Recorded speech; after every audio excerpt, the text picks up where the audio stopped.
எல்லாருக்கும் மாலை வணக்கம். வாழ்க வளத்துடன். பிள்ளைங்க வரச்சில ஒரே சிரிப்பு. என்னன்னு கேட்டால் மந்த்லி டெஸ்ட் பேப்பர் கொடுத்துட்டாங்க. 2 பிள்ளைகளுமே ஓரளவு 90% எடுத்திருக்காங்க. சரின்ட்டு பிள்ளைகள் நாங்கள் 90% எடுத்திருக்கோம், நீங்கள் எங்களுக்கு ஐஸ்கிரீம் தாங்கன்னு சொன்னாங்க. சரின்ட்டு ஐஸ்கிரீம் எடுத்து கொடுத்துட்டு சாப்பிடுங்கடான்ட்டு நம்ம எப்பவும் பார்க்குற வேலை என்ன வேலை, தூத்து பிறக்க கழுவ தான். அந்தாலும் தூத்து பிறக்க அழிட்டு பாத்திரம் விளக்கிட்டு இருக்கச்சில தான் ஒரு ஞாபகம், அடையடா உங்கள்கிட்ட சொல்லலைன்னா எப்படி. அந்தாலும் பார்த்தா நம்ம சேனல் ஆரம்பித்து நேரத்தோட 1 மந்த் ஆயிடுச்சுங்க. இந்த 1 மந்த்தில் 60 குடும்பம் சம்பாத்தியம் பண்ணியிருக்கேன். அதாவது 60 சப்ஸ்கிரைபர். மேலும் மேலும் என்கரேஜ் பண்ணுங்கள், சப்போர்ட் பண்ணுங்கள்.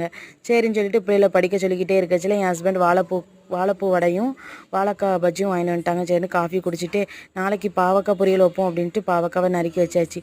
நைட்டு டிஃபன் என்னன்னு பார்த்தீங்கன்னா என்னது, நமக்கு பிடிச்ச ஆப்பம் தான். வேறு என்னது, காலையில் மாவு அரைச்சோம்ல பார்க்கலையா நீங்கள், அதெல்லாம் தேங்காய் பால் ஊற்றி மாவை ரெடி பண்ணிக்கிட்டு ஆப்பம் சுட்டாச்சு.